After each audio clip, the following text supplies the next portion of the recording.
Hello, good evening and welcome to News at 10. I'm Stephen NT. Now, a look at the major news highlights for the day.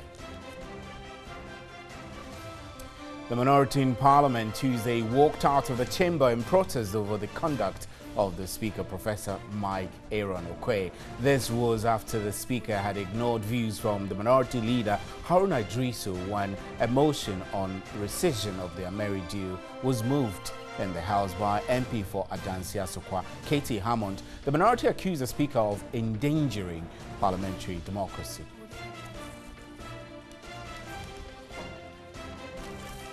And the Committee on Roads and Transport of Parliament has given the green light for the road towing project to be implemented on the 1st of September this year. The committee chairman, Samuel Ayepaye, says the committee has looked at the details of the contract and finds no problem with it. The National Road Safety Commission says over 20% of road accidents were due to broken down vehicles.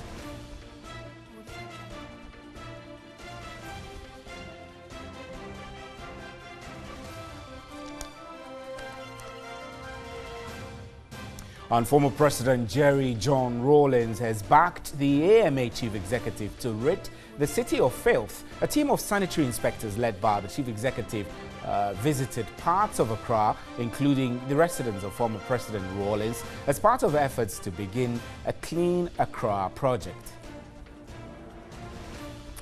And members of the invisible forces in Tema have threatened to visit mayhem on government officials over their failure to provide them jobs.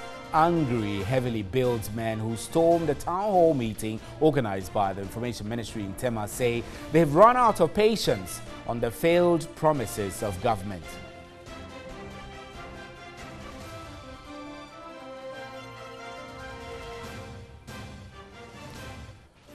Those were our major news highlights. Remember, we're streaming live on our Facebook page, and you can also hear us on 3FM 92.7. Up next is the big one.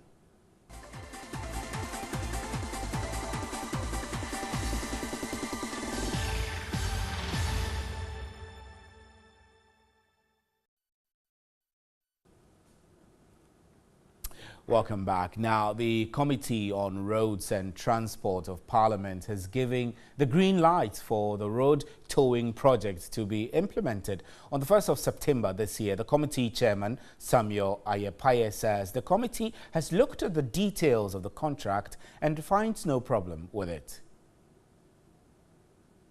Road accidents had taken a great toll on government coffers. Millions of cedis have been lost to road traffic accidents. The National Road Safety Commission says over 20% of road accidents were due to broken down vehicles. The commission says these vehicles are left on the roads, endangering lives. Implementation of the road towing project was halted after a public outcry over the levy project.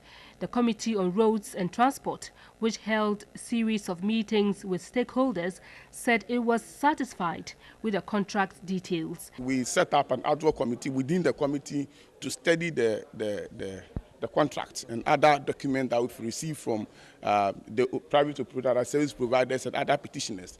And they came back to us. We set up an ad hoc committee within the committee to study the contract and other documents that we've received from the private operator, service providers and other petitioners. And they came back to us. We sat as a committee and we've come out with the report.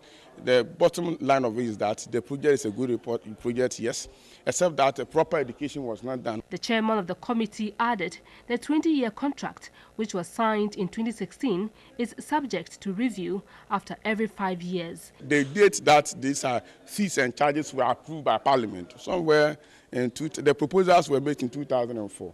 So if a fee had been set up in 2004, looking at inflation and what has happened in the economy from 2004 to date, you can't just go and say reverse it, reduce it. So what we have done is that we make a system for other organizations and individuals to benefit. So we've taken 2.5 of the 85% that the LICs go to the private, the service provider, to National Ambulance Service. So we've also taken 2.5 of the proceeds to health insurance. So they'll use as a premium. He said the project had lots of lofty ideas, but was not well explained to the public.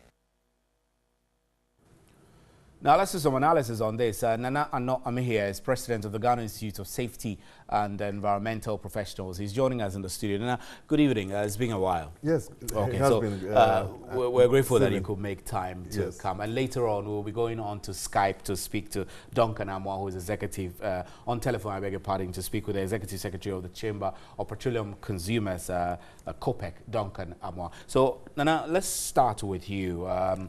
Is this good news or bad news, considering that the number of road accidents caused by blockages, like broken down vehicles on the road, the experts tell us is rising? So, does this resolve that problem? Well, it should do, because Stephen, if this project happened to be a human being, I'll call him a journeyman, because it's travelled through 4 administrations. From Kufuor's administration, 2004, came to see President Mills of blessed memory. Indeed, 2012, February, it was actually launched when President Mahama was the vice president. And it went through some technical hitches and then installed. Then it went to President Mahama's own administration in 2012 to 2016, and it was actually put together during Mahama's administration. And it has now come to Nana Akufo-Addo's administration. We were invited to Parliament as safety advocates to express our views and, if you like, reservations on the project. And we went there, and lo and behold, we were told by the 2 sides of the divide that they've gone through the project and they think it's a good project, which we all, as a safety advocate, agree in principle. But we have some reservations on reservations. We'll talk about those. We'll talk about those reservations pretty shortly. But let me take our viewers through the statistics. Nana, you can see that the being revision of the statistics now, the Road Safety Management Company Limited is going to get 80%. Previously, before this revision, they were getting 85%. The Police Service is getting 5%. The National Road Safety Commission getting 5%. Ministry of Finance gets 5%, and the NHIA gets 2.5%, and the ambulance service 2.5%. Nana, do you see these figures as good or depressing, encouraging? I mean, let's look at the ambulance service getting 2.5%. Is that sufficient? Stephen, I'm basically not here to look at the financial engineering. That's not where my expertise lies. I'm here because of the hitches technically that it went through when it was first launched. We, as a which group, you call reservations. yes, from the reservations. That was from the technical. So, but I need you to just quickly make a comment on whether you feel that the disbursement of money that collected into these divisions are fair. Well, see, because this project, as I said earlier, has seen a lot of eyeballs, and who am I to say that if there was a transaction advisor that was appointed to look into it, there has been an ally that has been put in place to do the disbursements, albeit it has been revised a little bit. I see the strategic partner was going to take 85%, but it's now been revised, and I see 5% going to Ministry of Finance. So I get the impression for you, the key focus should not be the money, who gets what. Who gets what? I'm not what really goes interested. where. It's the how to operationalize the project, the actual implementation, effectively. Because over the years, we've been losing a lot of lives on the road through disabled vehicles and what have you.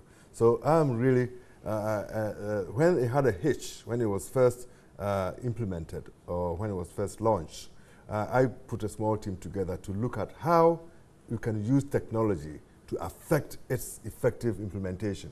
So that's really where we are now. So I'm very happy that it's been, they've gone through all the processes. So what's the idea of what you're calling use of technology to make it this effective? What was the main brain behind this? Well, I'm not coming here to talk about it. So let's focus on your reservations. Yes, the reservations was how it was going to be effective throughout the whole country. And that's where we had the reservations. And luckily, we put a team together, international team of researchers, and they've looked into it, and they've come up with a a plan that would affect the implementation of the project nationwide. That within the hour that we're told that, according to the airline, any vehicle which is within the urban environment, when it's broken down, should be towed away within an hour. And if it's in the rural environment, it should be within 2 hours. And that is where we have actually got the plan to ensure that it could be implemented or it could be operationalized effectively when it starts. Right, now let me hold you briefly and get onto the telephone lines and speak with Duncan Amoah, who is Executive Secretary of the Chamber of Petroleum Consumers, COPEC. Ms. Amoah, good evening, thank you. Now, COPEC earlier in June sent a petition to the President calling for the project to be halted. Now we're hearing that Parliament Transport Committee has okayed it. What will be your next line of action? Stephen, good evening to you. Good evening to your viewers. Indeed, we were not too surprised when the very people who initialed the very first policy that the public spoke against widely. If you remember, loads of civil society organizations and millions of Ghanaians have spoken against the implementation of this mandatory road towing policy, which led to us sending a petition to the President and eventually getting it suspended with the belief that we were going to get it entirely reviewed. Stephen, just for the record, let me take you back a bit. We have said, and we'll repeat this again, that we are not opposed to towing of vehicles. In fact, that is even being done as we speak today. Vehicles have been towed in Ghana all over the period. We are opposed to collecting monies from the public and giving it to a private business entity with the excuse that he will be towing our vehicles for us. Whereas, Steve, what we have said in the previous instance was that the same monies, if you had even used to resource the fire service, within a given year per our calculations, the state could procure a minimum 300 towing vehicles, new ones, very, very new towing vehicles, to ensure that the security agencies that would have to protect all of us and ensure safety on our roads are not left in the dark. Unfortunately, implementers are insisting that we should go ahead with this. Parliament Committee on Transport is insisting that we should go ahead and collect money, give it to a private player. Now, when you speak to some of these transport operators, those I've spoken to this evening, some are even insisting they have their own towing vehicles. And so when you bring this sort of policy with the lame excuse that some vehicles are left abandoned on the roads, Stephen, we cited best practices earlier. You go to the United States, whose streets are a lot more busier, who get a lot more traffic on their roads. They rather auction these portions of roads for the towing companies, so that if I have a challenge, they tow my vehicle, I go pick my vehicle, I pay for the ticket for it. Right. You don't inconvenience the public and give the money to a private player. I still want to know what COPEC. I still want to know what the next line of COPEC, next line of action for COPEC will be. In fact, Stephen, we are also busily consolidating our position with other players within the transport sector. And I can assure you that if it takes the last drop of blood in all of us, we will resist this draconian policy that is only seeking to fleece all of us further to enrich some private player somewhere. Whereas we believe strongly that even if you are going to collect money, Stephen, a vehicle coming out of a showroom today and a vehicle that has been on the road for 20 years, they will not break down or will not have the same tendency to break down equally. So we would have expected a lot more work to be done. Unfortunately, the committee has spited all of us in the face and told the millions of Ghanaians who spoke against it that they are not there to serve our mandate. They are there to do their own bidding. We resist this vehemently. Ms. Amoah, we're grateful for your time. Thank you very much. Duncan Amoah is Executive Secretary of COPEC. And Nana Anoami here is still here. Nana, the National Road Safety Commission is suggesting that a lot more education should be done prior to the implementation or as it is ongoing. Do you get the impression this could have been done much earlier? Well, as I said earlier, this project has traveled from Kufuor's administration through President Mills, through President Mahama, has now come to Nana Akufo-Addo's administration. Now, we're told that a lot of consultation was done with key stakeholders. And let me say, I couldn't agree more with the sentiments poured by Duncan Amoah. In the initial stage, that was our position. We advanced all those sentiments that has been poured by Duncan Amoah, but only when we went to Parliament. We were told that there was nothing that could be done about it because we've gone past the embryonic stage and we're now in the implementation stage. So we were only invited to Parliament to express our grievances in the implementation stage. So really, as the whole thing was cast in concrete and there was no reversal, we decided that instead of throwing away the baby with the bathwater, we were in a position that as an expert and a stakeholder in the road safety environment, we would rather save the baby. So that's why we've revised our position and feel that, well, the thing is actually agreed upon by both sides of the divide. Both the NDC who started it or who somehow brought in the agreement and then has been wholly adopted by NPP.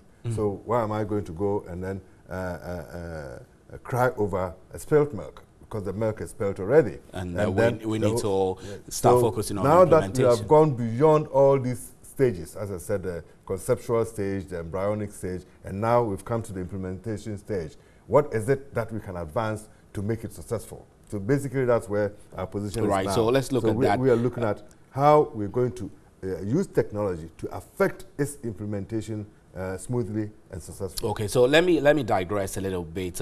You would recall that before we came on set, we were talking about implementation nationally. There are places where access to portable road it's a challenge. And so if, for example, you're traveling to Wa, for example, and in the middle of the bush, your car breaks down, how easy is it for the towing companies to reach you where you are and tow you off? Yeah, that's what I've been hinting, that we have technology that is going to affect. But you haven't really given us any details. No, of I don't that want to. I cannot divulge. You don't want to divulge the technology. Much information. But when it comes on stream, believe you me, we will. But is the idea to monitor through GPS or what?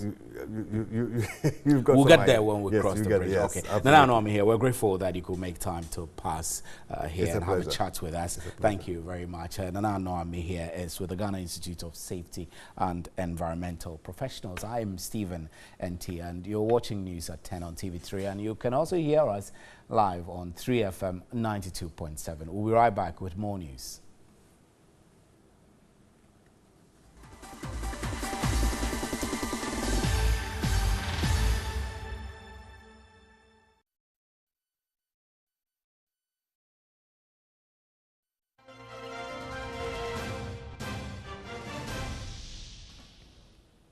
Now, fuel prices could go up by 3% in the first pricing window, which begins today. The projected increase is attributed to rise in the price of crude oil and finished petroleum products on the international market.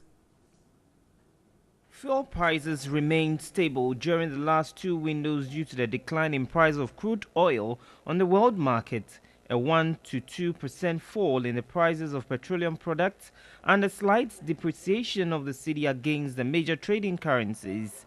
Both the Institute for Energy Security (IES) and the Chamber of Petroleum Consumers (COPEC) have projected a 1 to 3% increase in fuel prices at the pumps in the first pricing window. Principal Research Analyst of the Petroleum Unit of IES, Gilbert Richmond Roxon, gives the indicators for the projection. Brent is selling around $52 per barrel. When you look at prices for finished products for gasoline and gas oil, they also went up. And gasoline has gone up by about 2%, Gas oil has also gone up by about 3%, currently selling around $450 per metric ton. Our inventory is fairly good. We have fairly enough stock that can take us for a while. The CD has relatively been stable. On the new standard of 50 per parts million of sulfur content, IES is of the view that the MPA should have tied the timelines to 2020 given to Tema Oil Refinery to produce the 50 ppm. Our fear is that the MPA is not taking its time to do this. When you look at the history of certain countries, you can take US, you can take South Africa. As far back as 1991, they were doing about 3,000 ppm. And it's been gradual. It's a gradual process because swift change in standards can have adverse effects on engines as well. So we think it's a good idea, but the MPA should hasten in its implementation. COPEC is worried the National Petroleum Authority has missed all the deadlines given to the OMCs and BDCs.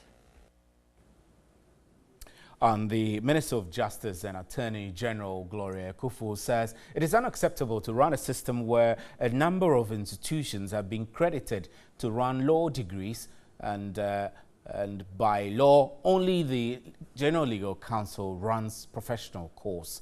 At the launch of the 58th Students Representative Council SRC Law Week celebration in Accra, she described as not forward-looking to say there are a lot more lawyers in the system. Thank you very much, Director. Madam Gloria Akufo said it is not realistic to run a system where the National Accreditation Board is accrediting institutions to run law programs when it is only the General Legal Council overseeing a single law school. Some individuals have argued that in view of the current structure of professional legal training in Ghana and with the proliferation of facilities in the country, it has become important to discuss the best way to have quality legal education. It is against this background that the SRC of the Ghana School of Law adopted the theme Restructuring Legal Education in Ghana, the role of the stakeholder.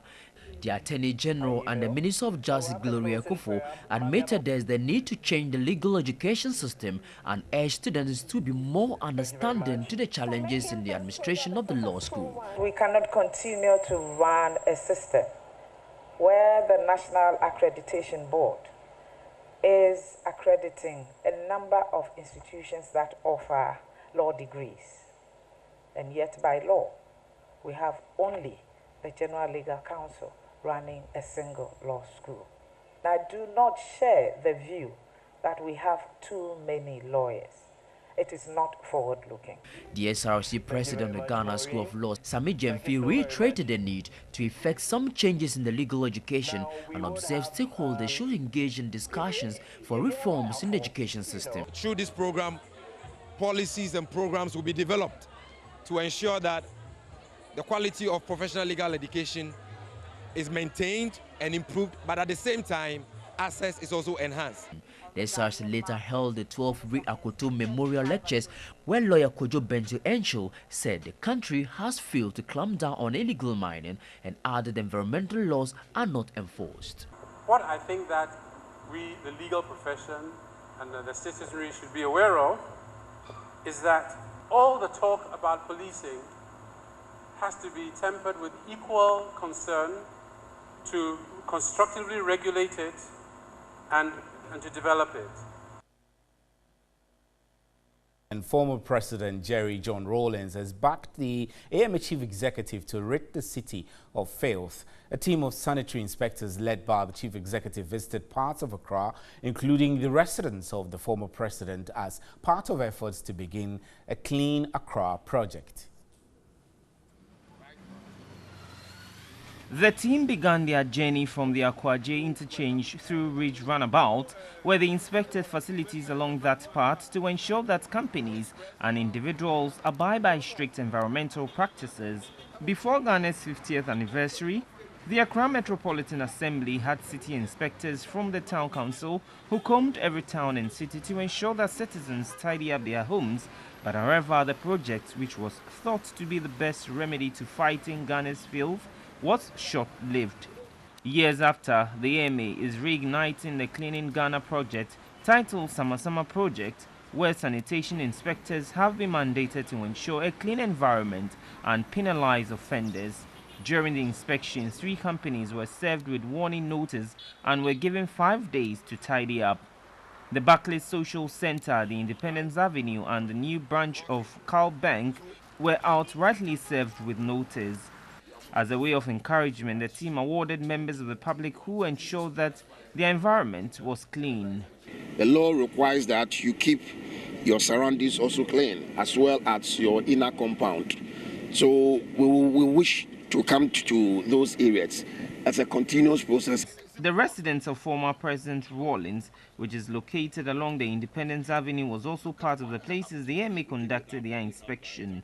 As the team made progress with their inspection, they paid an unannounced visit to the residence of former President Rawlings, where he articulated the significance of the project to the country. In our community, we used to have the Tangase, we used to have, what do we call it, the police, the enforcement agencies, etc. Go to the school compounds, there's not one single policeman. There's not one single court or whatever it is, a Tangase man. You only have children, students, their teachers and the headmaster. And yet they are able to maintain a high sense of discipline, and that discipline is reflected in their compound to look as clean as it does. I'm saying not a single policeman is on those compounds, and yet we are the adults. It affects us in so many ways. This is part of the corruption. Take the fight to them. Environment.